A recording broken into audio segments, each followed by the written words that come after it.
Good evening, everyone. We are going to start our session today in 2 minutes. So I want to make sure that the internet connection is okay. So if you can hear me well, please put a yes.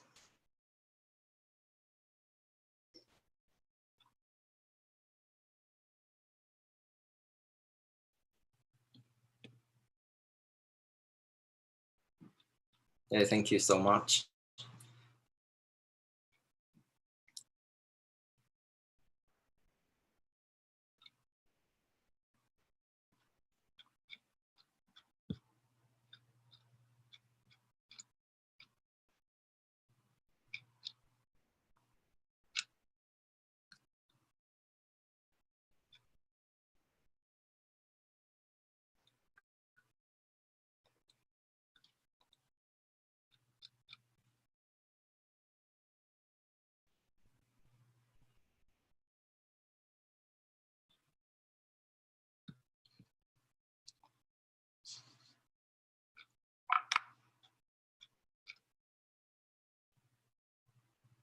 Okay, I think we should start now. Good evening. Welcome to our fourth session. First of all, I would like to congratulate you all to make this progress to the visualization stage of our program. And before we start our session today, I'd like to introduce you to one of our guest speaker today. And he's doing research about voice assistants, which is a cool applications of machine learning and artificial intelligence. So I'd like to welcome Reza to share a bit about his research. Okay.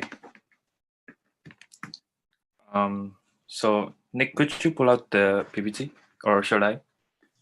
I will do it for you. Okay, thank you.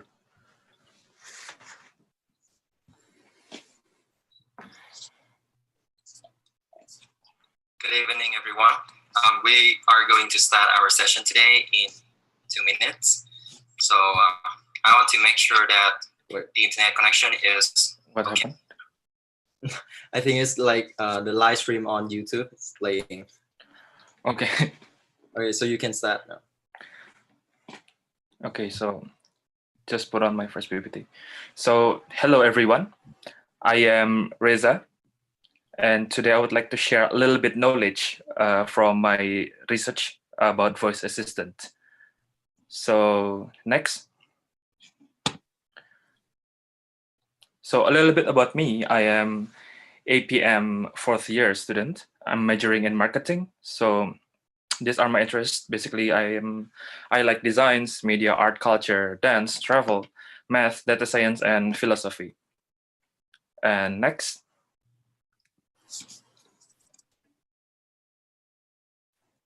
So in my university life, I participate in a lot of things. I participated in Connect ASEAN 2016 and participating in Indonesian community from 2016 to 2017 in the culture and art division. And then I basically train and choreograph Indonesian dances from 2016 to 2019. And then in 2018, I mandated to become the vice leader of Indonesian Week. And then at the same year, I do a lot of hitchhiking with my friend and participating in BEC, and then participating in Halt Prize too. And between 2019 and 2020, I basically hike a lot of mountains. So, and now I'm currently looking for a job. So that's what I do. And so next. So what is voice assistant? Voice assistants defined as the digital conversational agent that able to communicate with individual to execute certain tasks. So for example, like, Google Assistant, Amazon Alexa, Apple Siri, those are three of the major applications of voice assistants.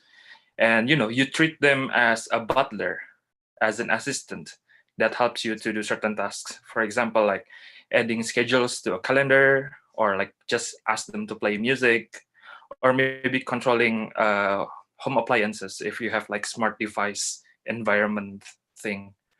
So Basically, voice assistants built by a lot of like techniques of processing data and AI, and these three are the most how to say, like, crucial that constitutes voice assistants. So first is machine learning, and then natural language processing and context awareness, and then next. So machine learning helps voice assistants to become independent. That means that voice assistants learn from their previous mistakes. So this is, for example, like people with accents or like the non-native speakers. This is where the machine learning takes a lot of efforts in making, how to say, conversation between an individual and the machine itself become very smooth. So for example, like, you ask the assistant to set an alarm. Well, actually what they get is to turn on a lamp, and then you repeat the command once again. So no, set an alarm, and then they do what they're supposed to do, like, okay, setting an alarm. So what time? So after these failures or incident, the machine can learn to, how to say, to learn from the mistakes and considering alarm as an alarm, not a lamp, that kind of thing. Okay, so next. So this is the natural language processing. This is where this is what enables a machine talks to a human. These techniques are really built, how to say, like, makes a machine able to understand and also producing sentences in a natural way. So we can talk to the machine quite well. So for example, like, about grammars and also like understanding certain things. For example, like in the example I show here. So play that play that if I knew it all, then would I do it again song. So it will just refer to the Billie Eilish song, Everything I Wanted, like that. So next one. And this is context awareness. This is where a machine can understand the contextuality of conversations or like a reference, like that. So this is like a very basic example. So who is Kobe Bryant?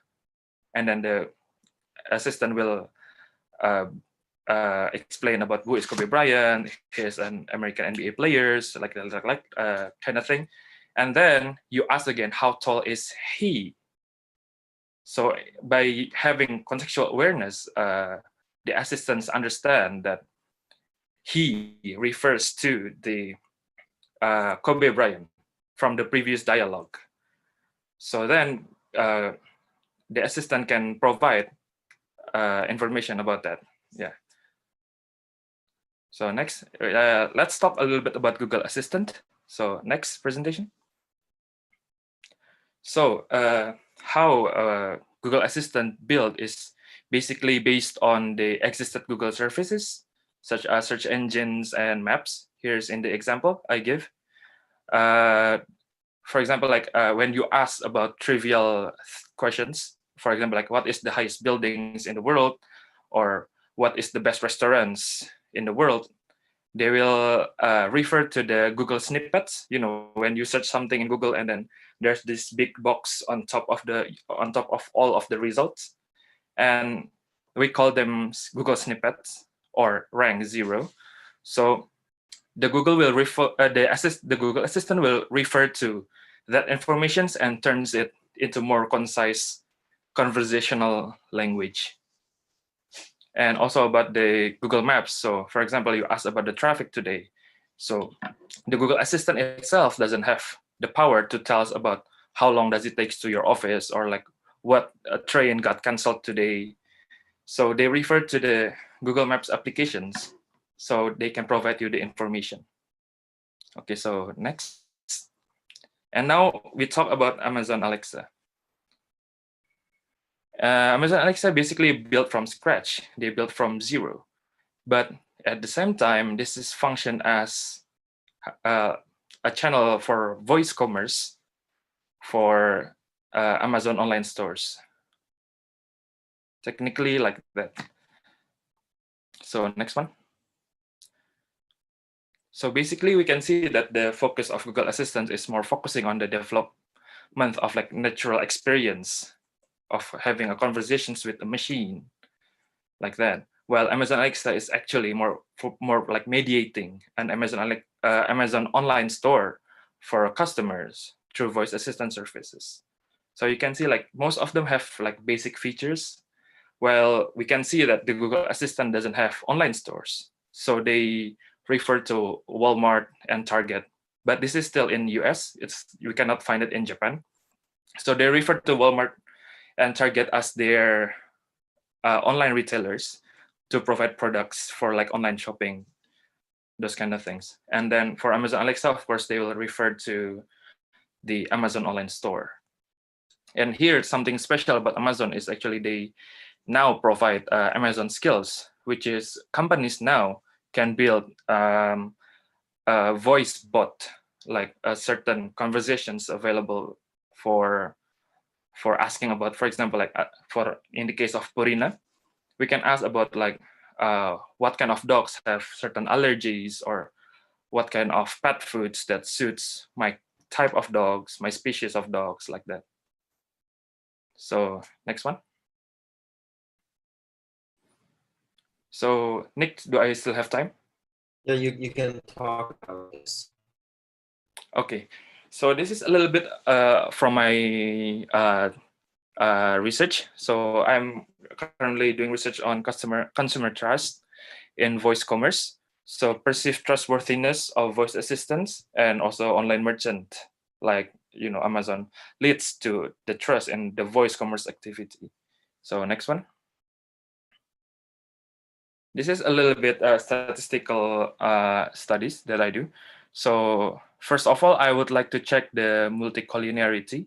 So if you have take data mining or advanced statistics before somewhere, you might know these tables. So I would like to check correlations between variables to check if these variables are independent among others. So they will not crossing overs or like measuring the same thing. So the acceptable value is under 0.7. So in all of my variables, they are safe. I can use all of them to check to test my hypothesis. So next one. So this is about regressions.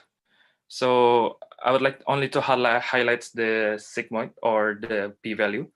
So anything, I'm using the 95% confident level. So anything under 0.05 is considered as significant. Like that means that those variables have effects on the voice trust. So in here, I only able to test two hypotheses, which is the VA cap, which refers to voice assistance capabilities, and VA ban, which refers to voice assistance benevolence. So from these two, I concluded that next, that customer trust to voice commerce activity is not about mistrust. It's not about suspicious about a technology, but more about like favorability, because what consumer considers as important as is the perceived ability and also benevolence. Benevolence is actually the intention of doing good from the voice assistants or the company itself. And so yeah, I think that's all my presentations for today, guys. So thank you very much for listening. Thank you, Zara, for sharing about voice assistant and also a bit about your research. And now we have 2 or 3 minutes for Q&A session. So if any one of you want to ask more about voice assistant, you can raise your voice.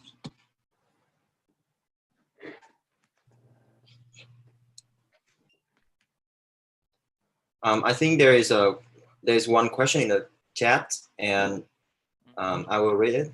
which theory do you use in your research? So I use the trust theory. So a lot of like theory around trust, and also I took a lot of reference from journals.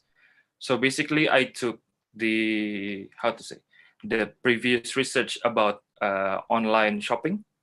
So about trust on online commerce activity. So now we are advancing to the new level of like technology. So they start to using voice assistants, and therefore I try to like remodel the same type of research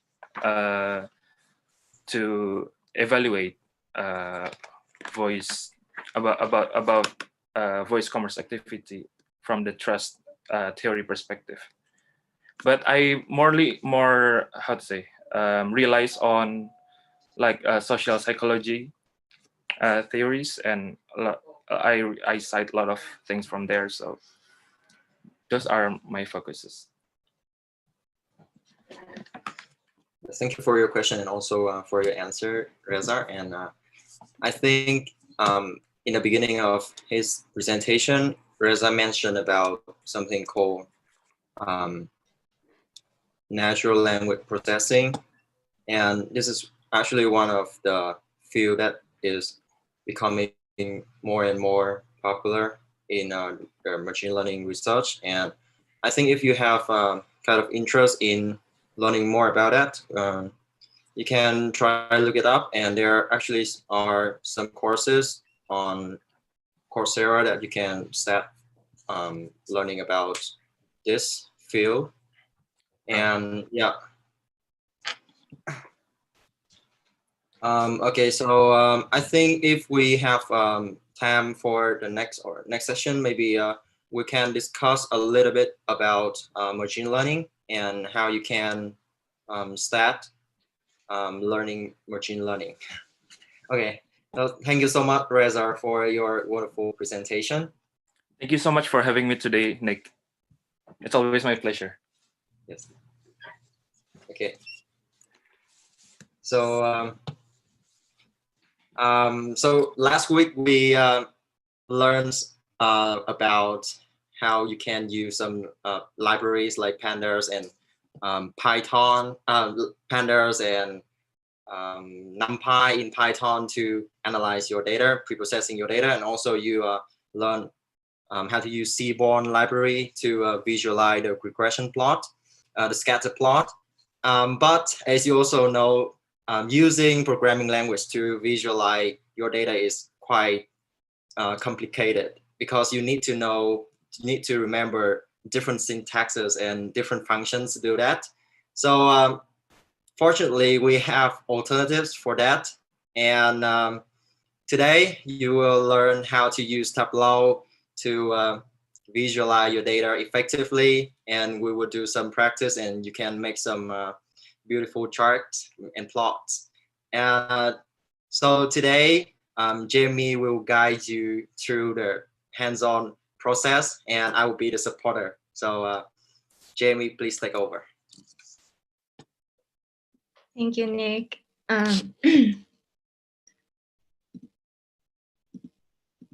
Can you allow me to share my screen?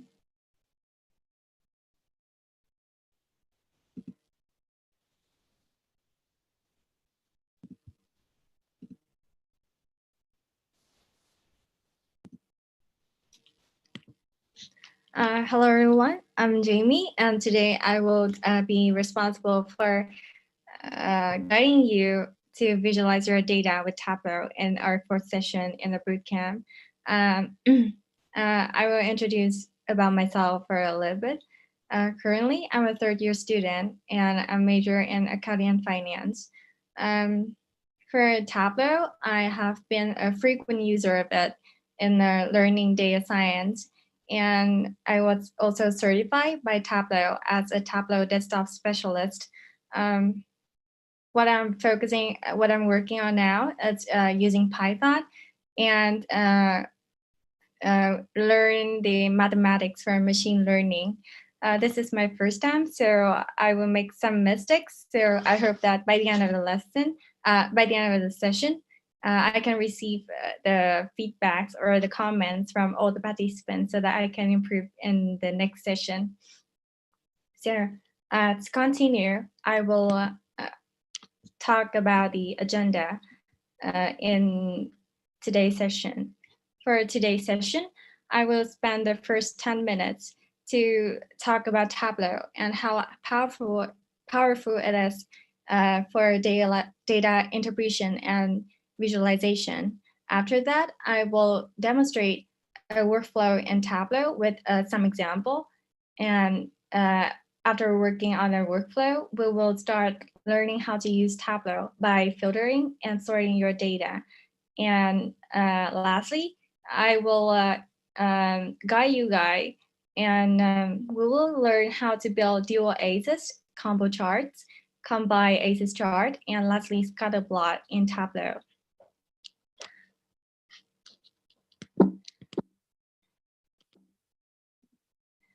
So the first thing I want to talk is the power of Tableau and visualize your data. For me, as a Tableau frequent user, I think that it's a perfect tool for data interpretation because it has a lot of functions and add-on allowing you to explore your data and do storytelling with perfect visualization. One of the biggest advantage of Tableau that help it to attract its user is that the end users can even interact with the dashboard and to get insights of the data themselves. I want to introduce you with an example, which is a diverse Dynavix. This visualization is the winning best of the Tableau visualization competition. And I hope that after you look at the visualization, you can have more interest in learning Tableau. So here's the diverse Dynavix. I'm sorry because the device layout have not adjusted before the session, but I think it's still readable. Basically, in the diverse diners, this visualization, they analyzed the restaurants in specific countries and how the cuisine dominance. So I can show you how interactive that Tableau is. When you hover your mouse in the chart, in the map over here, you can see that there's a dot for United States or Australia or Japan, which is the objects of the visualization. And the special thing here is that when you click to the object,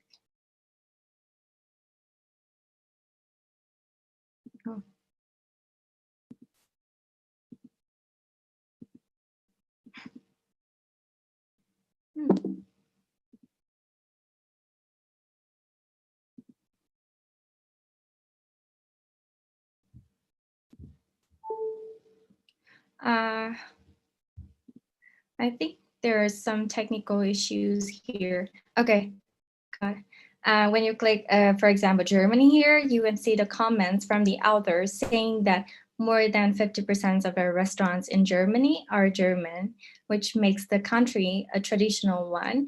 And you can also see a corresponding data in the two other charts.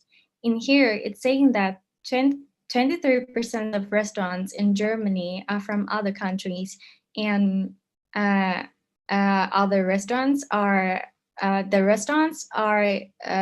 filled with the cuisine dominance of countries such as like German, Chinese, or Italian.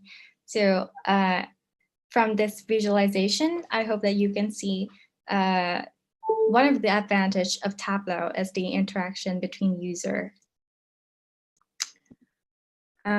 Going back, Tableau is also easy to use, and I think that the interface of Tableau is one of the most user-friendly among the tools, because all you have to do is to drag and drop, and then you have a chart. Tableau also allows you to connect to a wide range of data files and data servers, such as like BigQuery or SQL, etc. Um, I also want to talk about some weaknesses of Tableau.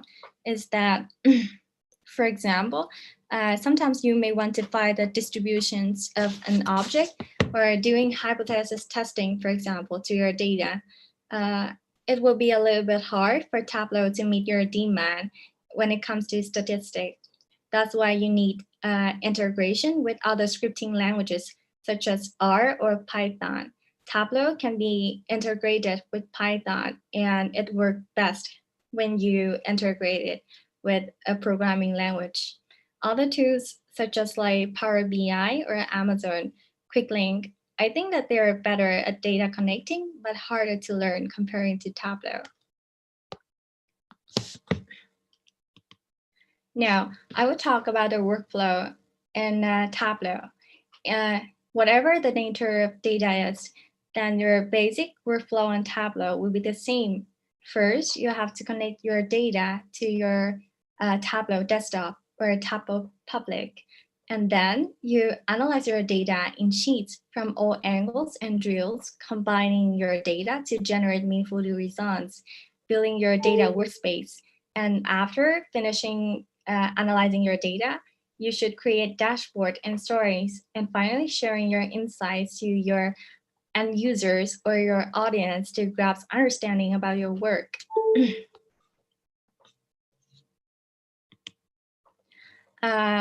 However, in this session, we will only cover the first two steps in our workflow, which is to connect your data and to build your data workspace. In this introductory module, you will not only get a big picture of the workflow in Tableau desktop, or some people will be Tableau public. You will also see this process in detail about connecting to a data spreadsheet, working with data to build visualizations, and creating an interactive dashboard. We will try it all ourselves in the activities.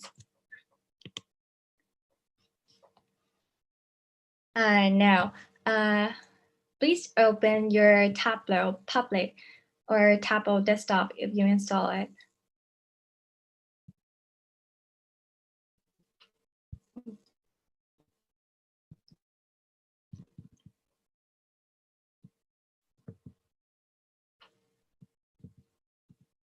I want to make sure that, is there anyone having trouble with opening or activating Tableau in your laptop? If it's okay, please saying yes or having a thumbs up.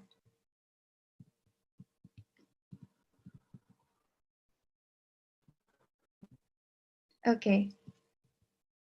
I hope that everyone had opened their Tableau desktop or Tableau public. As you can see from our workflow, your first step is to connect Tableau desktop to your data source. Tableau allows you to connect with various types of data files, server, and allows you to search for data using Tableau server. When you learn more about data science, maybe connecting to a server in Tableau can help you a lot. But for now, all we need to do is to connect a data source from your local file, which is the data set that we have asked you to download before a session. If for anyone who haven't downloaded it, please go to the link that was sent into your email and download it. When you look at the connect... Jamie. What? I'm sorry. Jamie, I have a question. Can I? Yes. I opened Tableau, but I'm not having that server. So I just have an option of connecting to a file. So do I have to connect it from this file, or there's any other option? You understand what I'm saying? You don't have Tableau server? No, I don't have that search for data Tableau server just in the left side, or the options that you are seeing here. As you can see, all the options like this different template. I don't have any template like this. I just have an open, but there is nothing. It's a blank white space. Can I ask, you download Tableau Public or Tableau Desktop? It's Tableau Public. So there's several difference between Tableau Public and Tableau Desktop, but basically the functions are the same. That's why you don't have the, for example, sample templates like I do, because mine is Tableau Desktop. So what I mean now, how can I open a file in, how can I open a file in this to process further? I'm not sure, but I will talk about that later because I'm still introducing. I'm still introducing the workflow. Okay. Okay, not a problem. Sure, thanks. Okay. If you have any technical problem or if you have any questions, maybe you can send a private message to Nick, who is our support today, and he will help you with your problems. Okay, I will continue. Where am I? Okay, when you look at the connect column, you see a long list of options sorted into two categories, which is connect to the file and connect to a server. Tableau allow you connect to a lot of server types, for example, like Box, Cloudera, and or Cognitio. And maybe you can, when you get into advanced data science, you can start working with it. But for now, we're gonna connect to a file only. Now, please connect to the file, the data set that we have asked you to download it before.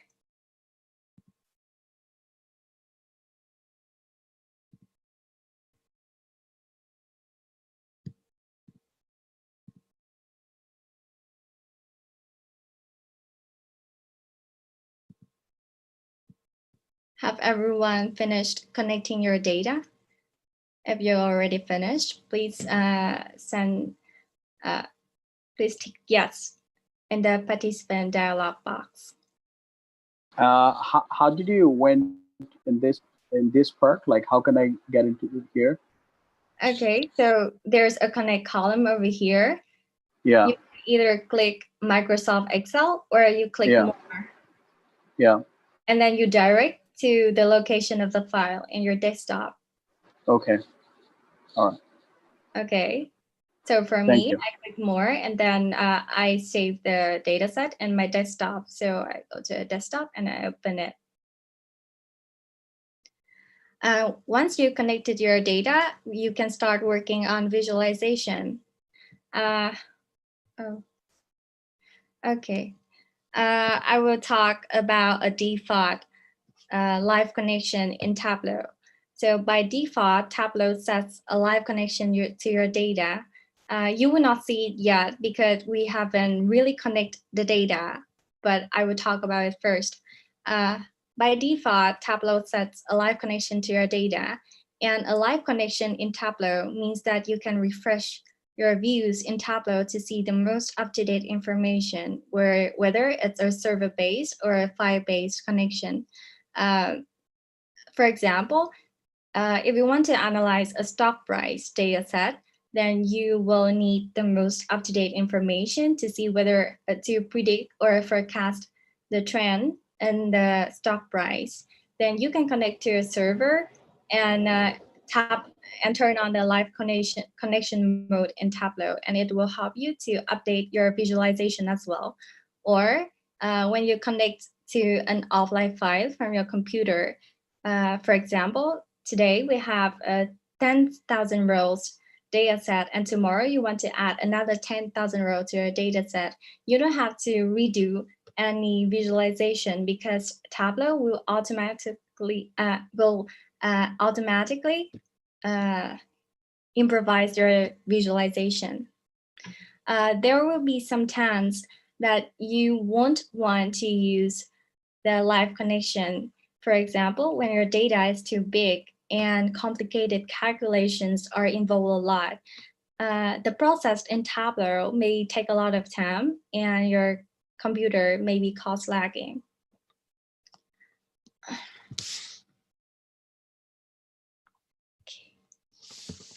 Okay, you can see here, my mouse is at the top of the computer. This is where Tableau displays the dataset name at the top. You can change the data source name in Tableau by simply clicking at it. And in this case, I will change it to Superstore.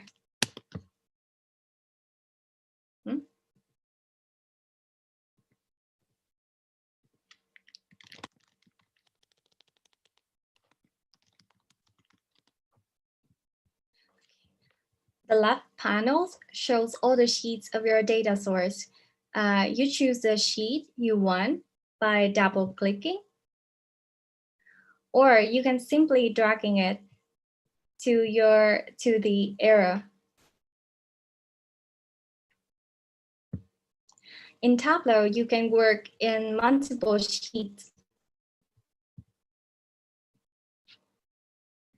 You can work in multiple sheets by using choice, plan, or union, but we'll find another time to talk about it. For now, we'll only work at single sheets. To remove your sheets from from this area, you just need to drag it to this blank space. When a sheet is chosen, you will see a preview of your data over here. Tableau only gives us the preview of the first 1,000 row. Actually, you can edit this, but it's okay if you just let it 1,000 row. The reason behind this is to ensure the working space and the speed. But when you do visualization, Tableau will use all the data that you connected it to. In this upper part, you can see here the live connection that I have mentioned before.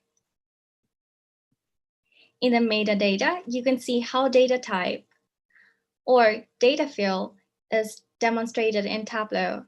Tableau can identify strings like this one, or the ID as a string type, dates, for example, order date and ship date with a symbol of a calendar. Booleans, we don't have Booleans in this data set, but you see it probably in the next session. Or even geographic data, for example, the country over here. For geographical data, there will be a globe symbol. You will see this. Anyway, you can look at the icons below the fields, above the field's name, and see how Tableau classify your data. Sometimes you may want to edit the metadata, such as rename it or changing the data type. You can do it within a view or using the data management button. This one is the metadata management button.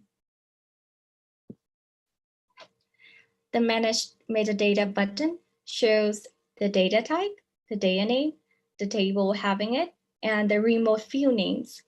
When we talk about remote field name, it means that the name of the data in the original data source that you have connected with Tableau.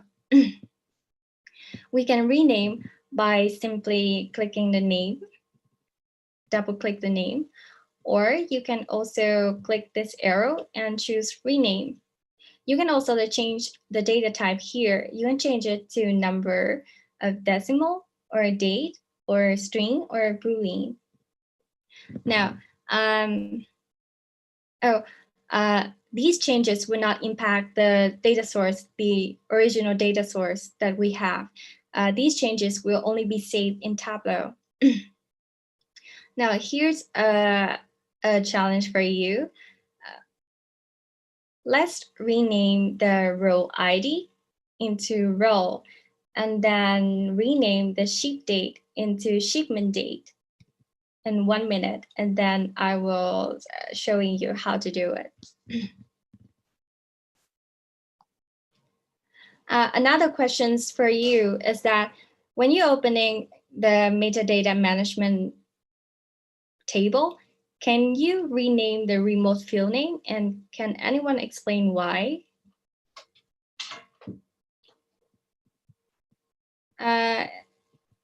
If anyone can answer, please unmute yourself and participate.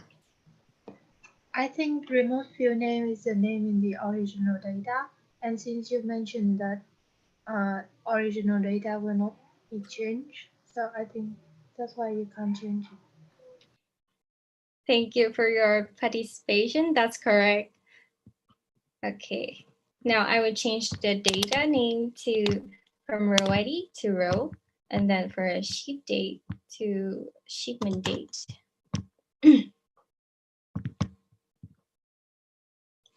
After done editing, we'll click the sheets. You will have the sheets over here, but for me, this is the draft sheets that I made before. So click your sheets and we'll start our visualization in the view. I want to tell something here. Okay, it's okay.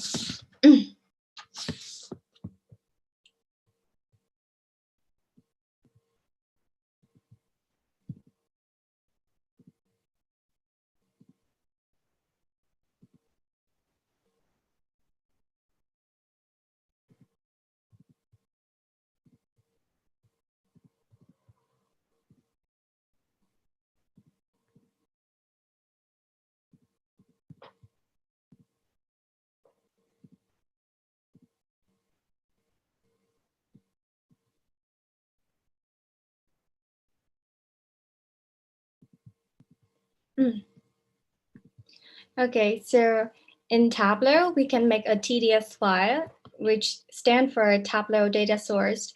And this file, which saves the data connection and any changes we have made to the metadata, while TDS saved locally or saved in the connection page. I will go back to the connection page using this Tableau button in the corner of the screen. For the TDS file, it will be saved here in the Save Data Sources in the lower part of the Connect column. To go back, you also click the Tableau button in the top of the Connect column to go back to your data source. So in Tableau, we have a lot of files such as a TWB, which stands for Tweetbook, or TDSX. But for now, I will only explain the TDS files. Before going on, I think that I have mentioned a lot about metadata, but I'm not sure whether you guys can really understand the meaning of it. So here's a quiz. When it comes to metadata, which means data provides information about the data, what type of information does metadata have? A, as field name.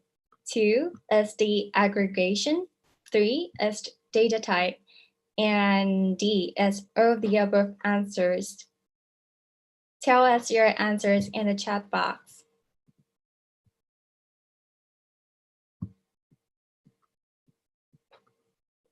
I will repeat the questions.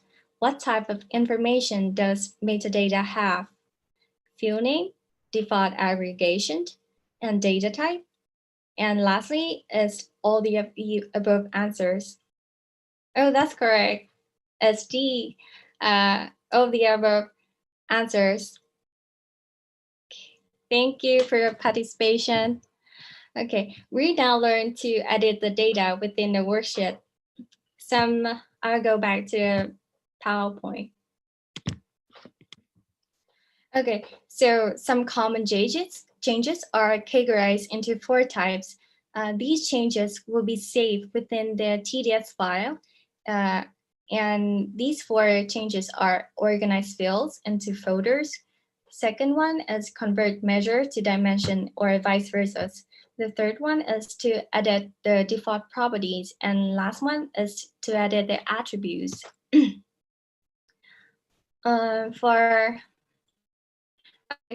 I'll go from the bottom first. About edit the attributes. Edit the attributes is quite the same with what we have done with the metadata in the metadata management button. The same step can be applied in the view. Okay. Before explaining the other three changes, I want to talk about some common terms of Tableau. Okay, in Tableaus, you can see in your data pane, it divided your data into dimension and measure. So what is dimension and what is measure? I will explain it now. For dimension, it's qualitative values such as name, dates, etc. For the measure, it's quantitative and numeric values, which are sales, profits, or discounts, etc. The dimensions, you can use dimensions to categorize, segment, or review the details of your data. Dimensions affect the level of detail in the view. About measures, measures can be aggregated. When you drag a measure into a view, Tableau applies an aggregation to that measure by default. And we will get to know about this when we do the chart. The next thing here is that the color code of Tableau. When you see the blue pill, it means that that data is discrete, and the green one is continuous. Tableau represents data differently in the view depending on whether the field is discrete or continuous. There are a lot of color coding within Tableau, but we will talk about in the next session. But for now, blue and green is all you have to know. I hope that everyone read the short articles about how to distinguish whether the data is discrete or continuous, but I will shortly explain that again. Well, continuous field values are treated as an infinite range. Generally, continuous fields add access to the view. For discrete values, they are treated as finite, and generally discrete fields add headers to our view.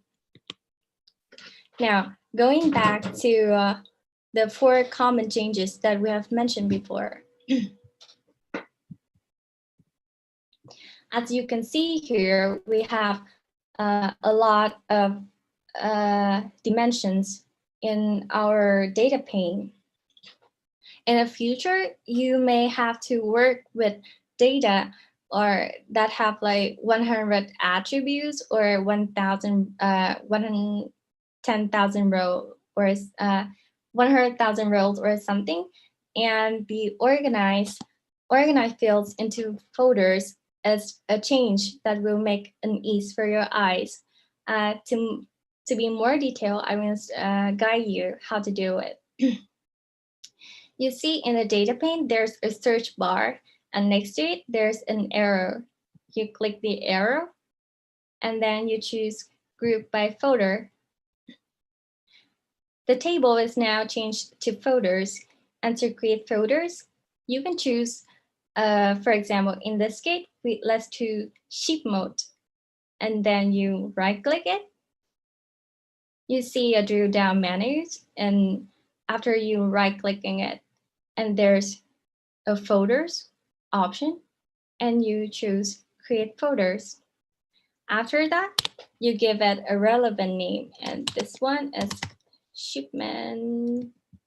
I will name it just shipments. A folder can be contracted or expanded by clicking the arrow here, and you can also add more dimensions to your folders by simply, for example, shipment date. You drag it here, and then you drop it. That's how you create a folder. Next, we're going to talk about how to convert measure to dimension or vice versa. Tableau automatically predicts whether your data is measure or dimension, but sometimes it will also give wrong prediction. For example, well, actually in our data, Tableau predicts correctly for all the data, but I will take an example. To convert a data from measure to dimension, it's really easy. You just need to drag that specific data that you want to change it. For example, from dimension, and you drag it to measure. And now you can see that it's already become a green pill. To bring it back to dimension, you drag it back to dimensions. And the third one is to edit the default properties. The default properties in Tableau means that it will be the comment, the color, or the shape, or sometimes the aggregation type that Tableau gave to your data. To edit default properties, you right-click the data, and then as there's the same drill-down menu that you have seen before. And then there's a default properties. You hover it, and there will be options for you to edit the default properties such as comment, color, shape, number format, or sort. This is for a dimension. For measure, you can see that it will have extra some additional options such as aggregation or total using. Normally, Tableau will set a sum aggregation to your data, but sometimes you may want to change it to, for example, average or variance. But this time we're just gonna let it sum. And for edit the attributes, the thing is quite the same when you edit it in the metadata management button. Okay, and that's quite enough with getting to know the interface of Tableau. I think that some of you are wondering when will we start making the real visualization. And now we're going to start making the dual axis chart. About filtering and sorting, I will talk about it while we're making the chart or trying to find the answer for the questions in the activity. From now on, we will start making the VIST by taking a look at how to build dual axis and combo charts and how to use them.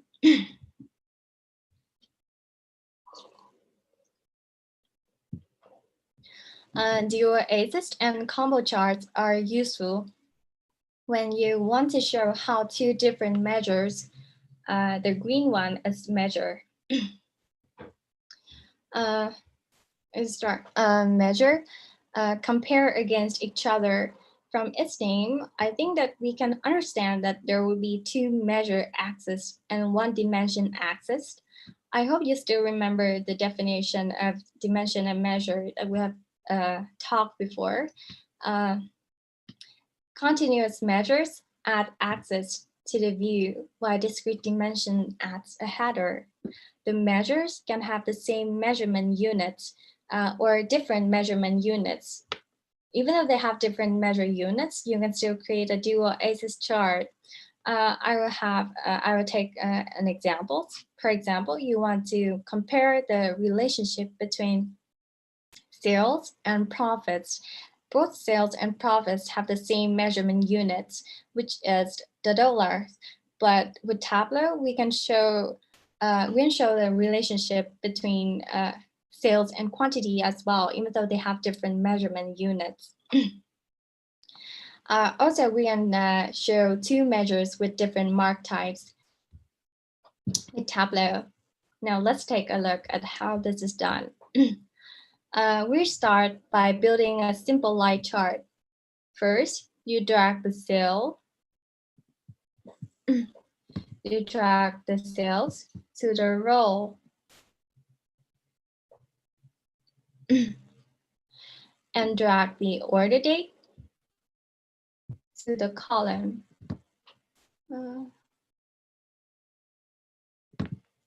Drag the order date to the columns. You right-click the order date and choose month. Make it into a continuous value. So I will explain about this. Discrete dates return the date part of the date, while continuous months will return months in continuous time. To understand more, now I would like to right-click the order date again, and you choose month, the month in the upper part. What you can see here is the sum of the sales in each month of all years. This is not continuous, but it's discrete because the same, for example, January here, the same value appears in all years. When you see the charts, it means that the sum of January 2013, 2014, 2015, January, the sum of sales of January in all the years are summed in one dot.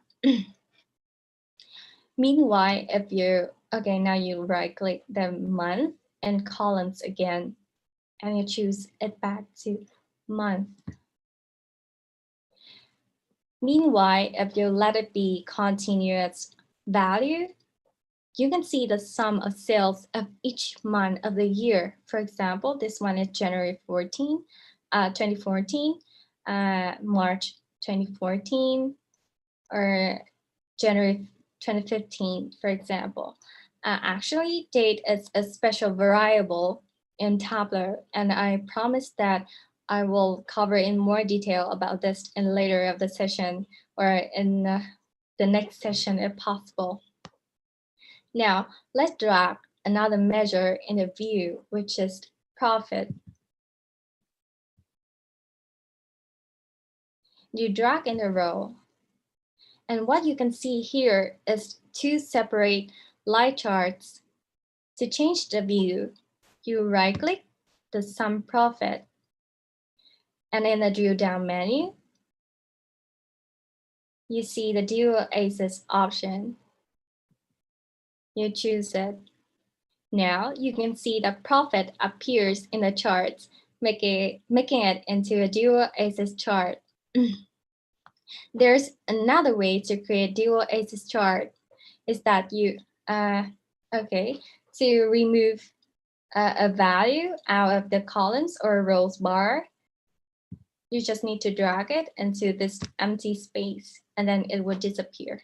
Okay, I will introduce you a second way to make a dual axis chart in Tableau. You drag profits and you drag to the chart. And then when you drag to the right part, you can see that there's a green ruler bar appear with a black dotted line. This means that Tableau is gonna create a dual axis chart and you draw. The result is the same. Both of these ways will create for you the same dual axis chart and the choice is up to you. Well, these are, you can see here in the pages filters, we also have marks in the column. Well, it's quite important to notice that your mark card has changed. Instead of single mark card, you now have three, one for all, which means that one for both sum of sales and sum of profits, one for the sum of sales and one it's for sum of profit. Using these cards, you can do some changes to your visualization. Now, here's a challenge for you. Challenge for you here is that get yourself familiarized with Tableau interface and try using the buttons in the mark card to change the color of the sales line into red. And then you reduce the size of both lines to the minimum. Maybe 1 minute for everyone to try to do this.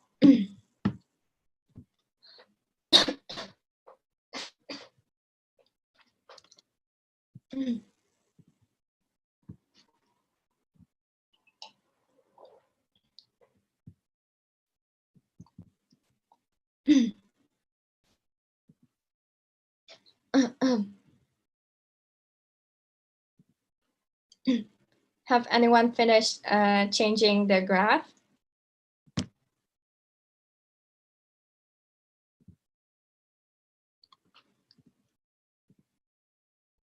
Okay, so Abigail, can I call you Abigail? If you're finished making some changes to your graph, can you explain how? And I will do accordingly to your instruction. You can unmute yourself. Yeah. Okay, thank you. If I just use the tools that is provided there and I put some sales first, Some else. yeah, First, and then color, color. and then edit colors, and then click the sales first, and then drag, and then apply. And then apply. Okay, Okay. and then next the size to the minimum. But you can go for all. Like you can go by one, and then size, Size. and then minimum. Smaller, go low, smaller. Yes. Yeah. Thank you so much. Have anyone having trouble with making the chart? Okay, great. Now I will continue. Did you see the measure name in the mark card? This measure name is automatically pulled by Tableau into the view anytime a dual ACES chart is created. Well, in this case, measure name is attached with the color mark. This four circles thing here is the color mark, notifying that profit and sales, the two measures involved in the chart, are displayed with a different color. The measure name and its features can be edited in the legend immediately below the mark card. Well, we call these our legend in Tableau. I hope you understand. Okay, next. Dual axis charts can use two measures with the same measurement units chart under the same or different scales. You notice that profit and sales are being measured in different scales. Here, I will go back to the visualization. Can you see the two axes have different scales? One having like 0, 20, 40, 16, but one has 0, 2, 4, 6. That's a widely different scales. If we let this chart be like this and making no adjustment, we have just made one of the most common bad visualization mistakes. While looking at this vis, people can immediately think that these superstores made quite a lot of money, right? I don't know. But these measurement scale of them are really wide. When the two measurements have vastly different scales, it's the best to make the axis unsynchronized. But in this case, the measures have similar scale and don't have similar scales. So you should make both of them identical.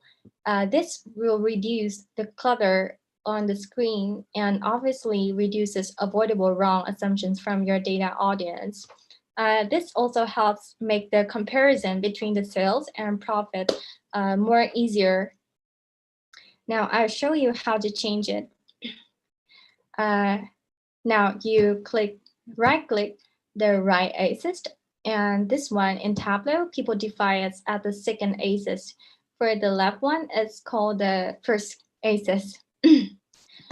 You right-click it, and in the drill-down menu, you can see here an option called Synchronize Axis.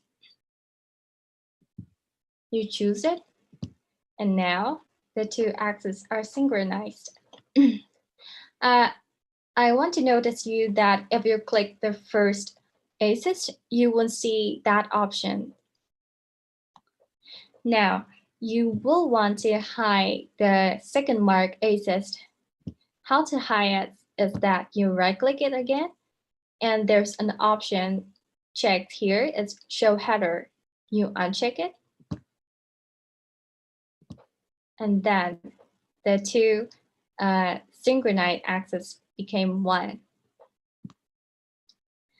Can you see here what's wrong with the chart here? Because the axis only header only says that it's the sales, while we also have the profits. Now here's a challenge. Another challenge for you too is that trying to figure out how to edit a header of axis by yourself. And then if anyone finished doing it, can you please unmute yourself and tell us how do you do it?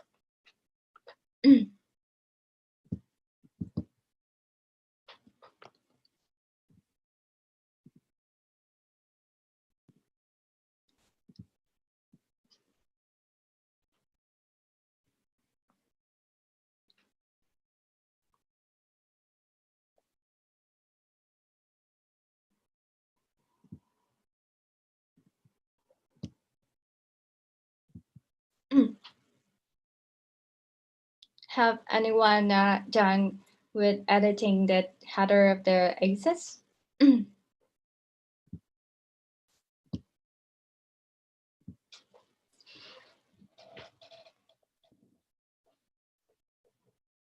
Okay, I will help you with, oh, there's someone. Okay, Dylan, can I call you Dylan? Please unmute yourself and help us. How do you do to change your headers? You right-click the axis and then click Edit Axis. Okay. And at the bottom where it says Title or Axis Titles, you change the title. Sales and profit.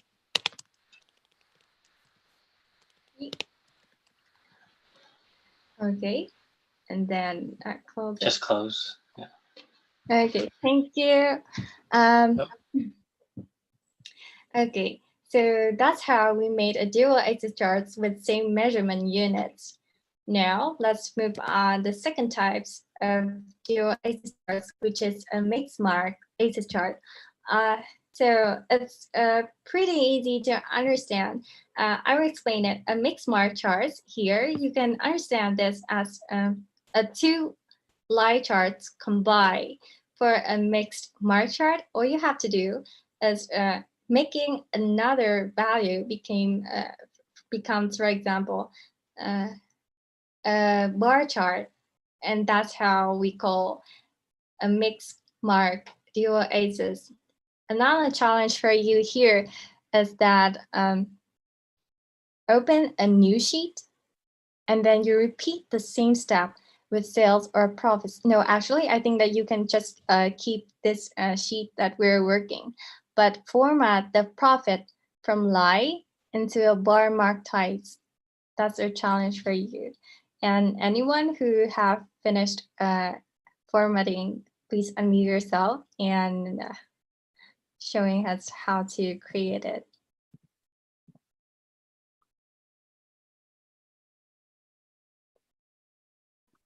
Only the profit? Yes, making the profit into a bar chart. Okay, I'm done. You're done? You want to talk? Okay.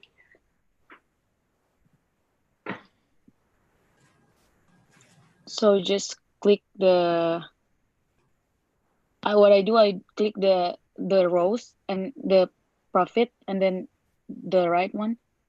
Yeah, click that arrow. This one? No, the one that you just click, the sum profit up, yeah, that one, and then the arrow. The arrow? Yeah, that one. And then mark type. Mark type? And then bar. Bar. Is it what you mean?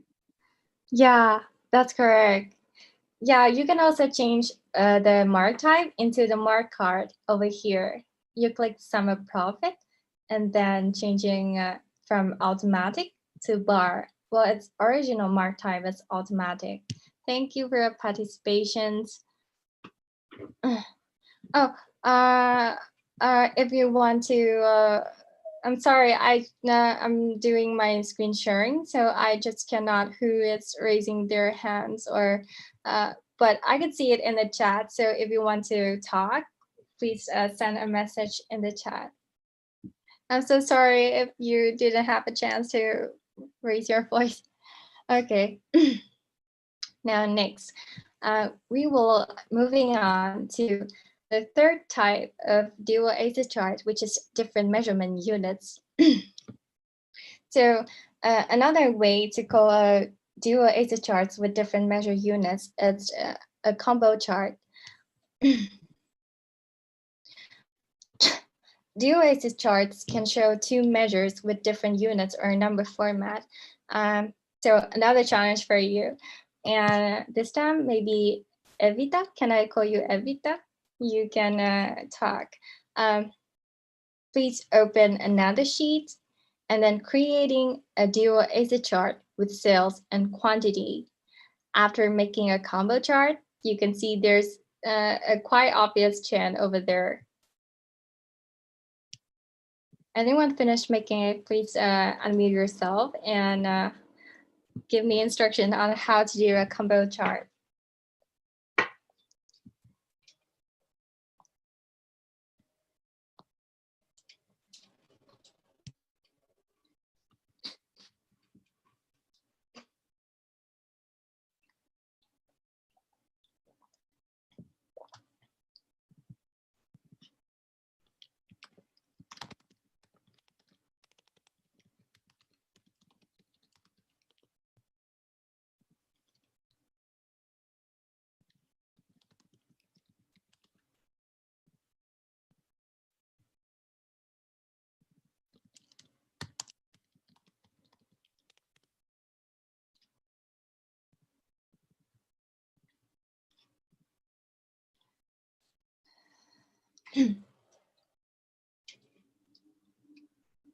Yes, sales and quantity.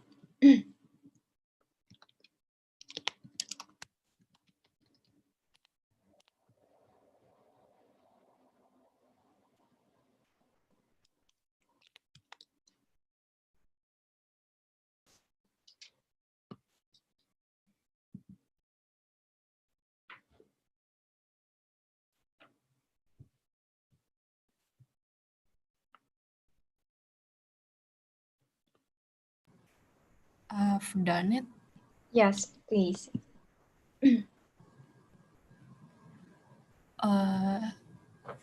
Drag the order date into columns. The order date into a column, and then change it to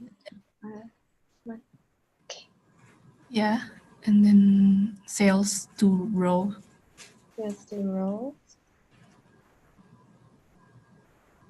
And then quantity into the right thing, the one that you just did before. Yeah.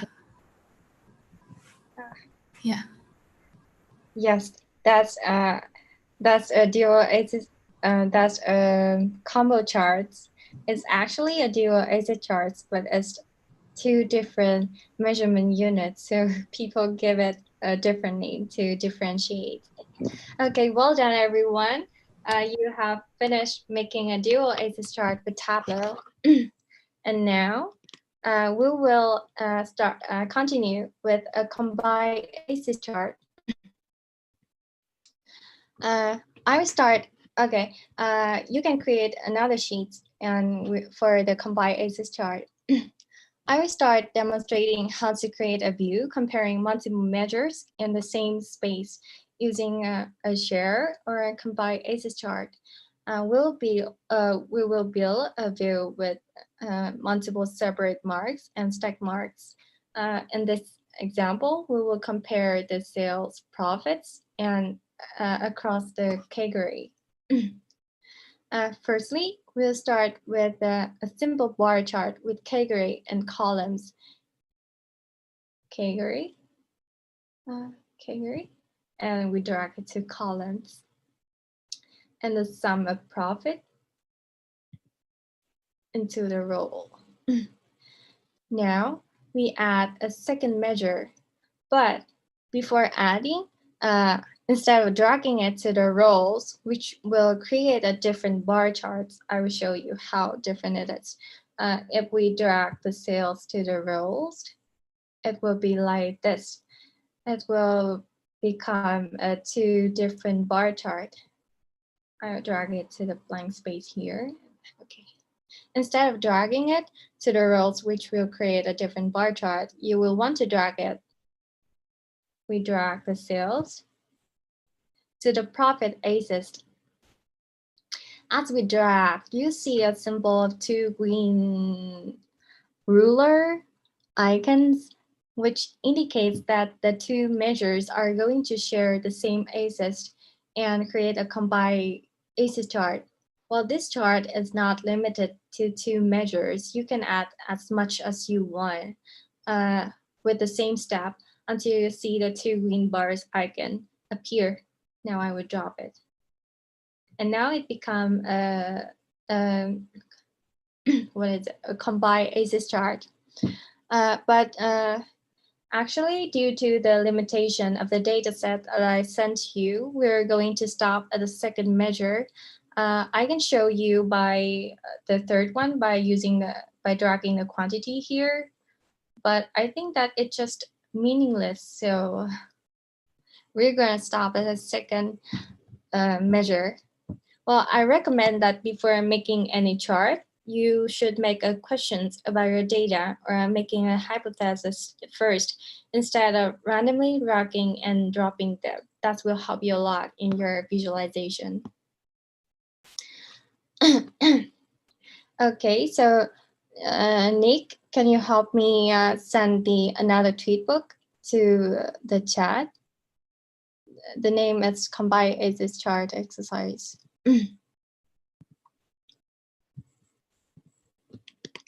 Now, because due to the limitations of the data set that I sent you before, we'll do the challenge in a different file, which here's your challenge. Please find the country winning the most medals overall. And then you can you can unmute yourself and teach me how to do the combined ACEs chart after you finished. Maybe 2 minutes.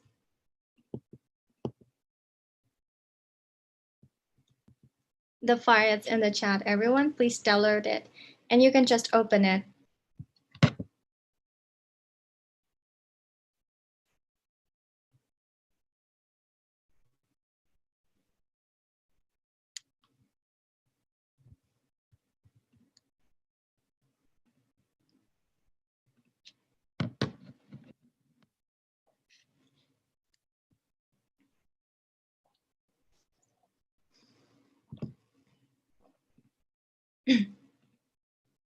Oh.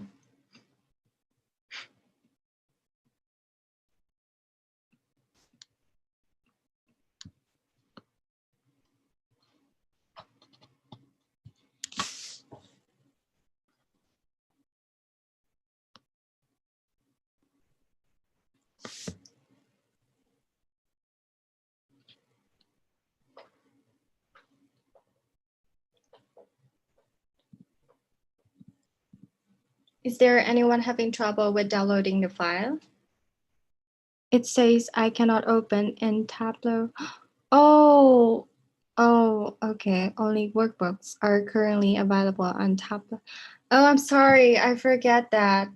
Okay, so maybe I can share my screen and I will talk about the values and the data panes, and then everyone can look back at the questions. Then someone can give it a try with how to make a combined ACEs chart. So here in the data pane here, we have athlete, country, sex, sport, and then we have the numbers of the medals here, which are bronze, gold, and silver. Your challenge is to find which country winning the most medals in the Olympic.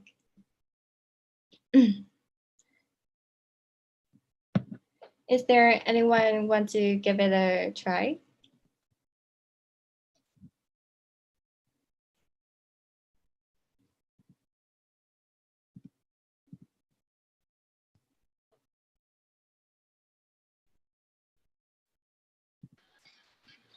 So do you start by putting the country in column? Column?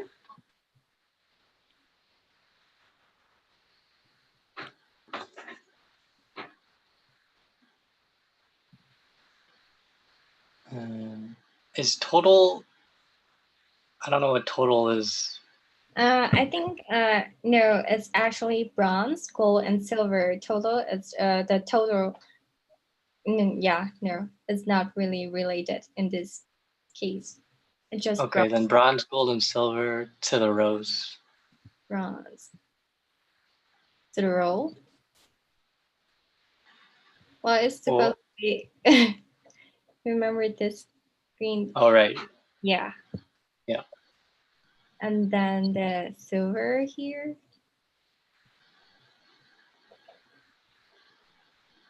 And then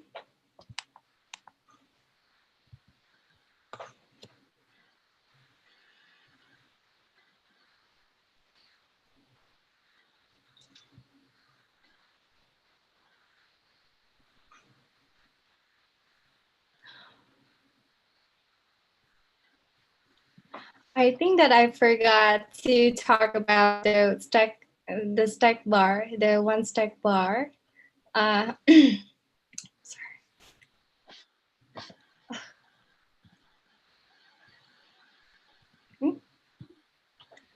Can you wait for me for a second?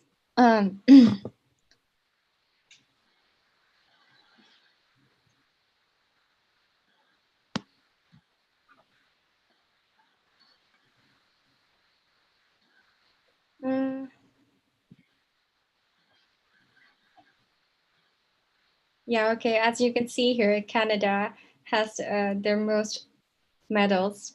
You're correct. Okay, so the result here is Canada, which is the country having the most won medals. Okay, next, you have finished making a combined ACES chart with Tableau. And lastly, we'll make a scatter plot. Now we will opening a new sheet. Well, scatter plot is used to identify the correlation between two or more measures. I believe that many of you have heard of scatter plot before. So, well, this type of chart use position as a visual cue. And for me, I think that most of people will usually use dots to visualize and to compare multiple measures based on its location in relation to other marks. And one more thing is that normally we only create with two measures in Tableau. You can plot a lot of data at once and be able to spot the trend, the correlation, as we have mentioned in the previous session, or clusters and outliers. Well, again, when making a scatter plot, you should start with asking yourself questions about the data, whether there exists any relation, any correlation between these data, or are there any trends we can uncover. We will also do the scatter plot with a superstore set to see the relationship between profit and sales in another format chart. I will start demonstrating how to do a scatter plot. First, you drag the sales to row, the sum of sales to row, and then the sum of profit to column. Well, this creates a continuous axis for each measure. And you can see that Tableau automatically aggregates our data under the sum. That's the reason why we only have one dot in our chart. Again, the sum of sales is the sum of all the sales value in the data set, and the sum of profit is the sum of all the profits within the data chart. I'm not sure whether Tableau Public has this function or not, but at the bottom of your view, below the data sort panel, you can see that there's only one mark, one row by one column that represented by Tableau. Tableau notify you how many marks that you have. We can add more data points to our chart by changing the level of detail where the measures are summed. Well, to be more specific, we will add a dimension to our chart, for example, our mark card. And for this one, let's choose the region to the mark card with details. You drop it at details. And here, as you can see here, we have 4 dots representing 4 regions in the data set: West, East, Central, and South. Now, here's a challenge for you. Let's drag the region to the blank space. And here's my questions. By adding a dimension, what type of product in the subcategory generating the second highest profit? I will repeat my questions. By adding a dimension, what type of product in the subcategory generating the second highest profit? Anyone with an answer and how to do it, please unmute yourself and share with us.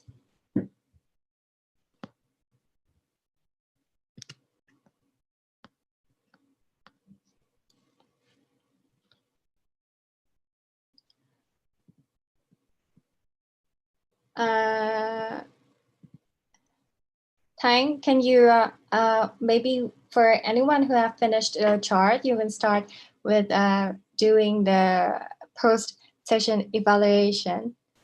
And Tyne, can you help me send the link to the chat so that everyone can do the post-session evaluation?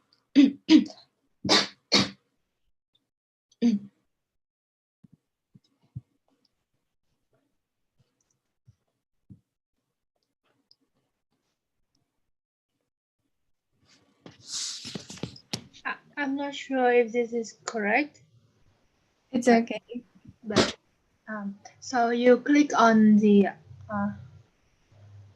sum and profit. The no. sum of profit? Yeah, and on the down button, Yes. yeah, you click on dimension. Dimension. Yeah, for both of that, for sales as well. Oh, okay. So that's what I get, but I'm not sure. Oh, I'm not really understand the chart, but okay. Is there anyone have another way to do it? I think that I want to do this. Hi, can you hear me? Okay. Okay. You want me to get back to the original one? Okay, please.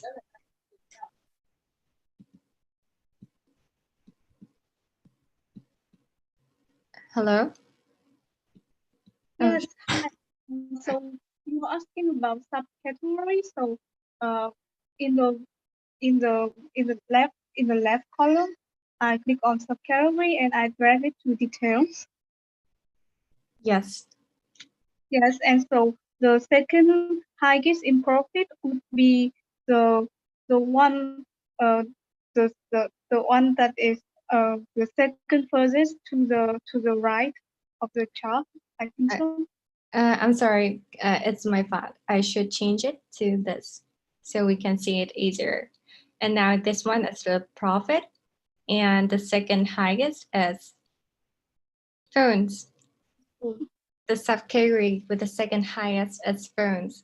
When you want to get more about data, all you have to do in Tableau is you hover your mouse at the data, and there's will be, they call it a tooltip in Tableau, showing all the informations of the data. For example, the highest profit subcategory is copiers. It has a profit as roughly $55,000, and the sales at $149,000. That's you guys, I think that you guys did a really great job for today. We also have extra activities, but I have just realized that the tweetbook is not available to be opened in the Tableau public. So I would try to fix that problem, and I would send the extra activity for you guys to practice with Tableau if you want. I think that we're going to end our session. Before leaving our session, please fill in the post-session survey. I hope to read some comments of all of you guys so that I can improve in the next session with more activities for you to practice with Tableau.